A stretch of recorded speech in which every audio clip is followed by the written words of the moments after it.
بديت في تقريبا حيت الوالده هي السياسه ديال الوالده ديال تدخل تعلم حرفه حتى لما درتي مزيان في القرايه بعدا تلقى شي حاجه اللي تكا عليها. قريت في رومانيا، من بعد في هولندا، من بعد في بلجيكا، دونك حتى كملتي قرايتك عاد مشيتي. عاد مشيت للميريكان. الور فاش مشيت للميريكان وتيقولوا لي بلاد الفرص وداك الشيء، قلنا اجي نرجعوا لداك الشيء اللي تيعجبني هذه.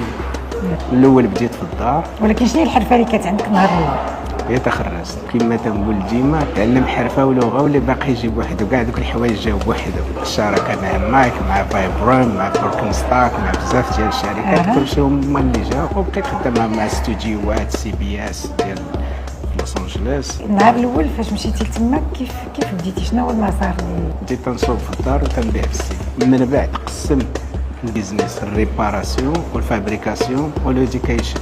الور تنعلم حتى الناس الصنعه وتنعلمهم بان راه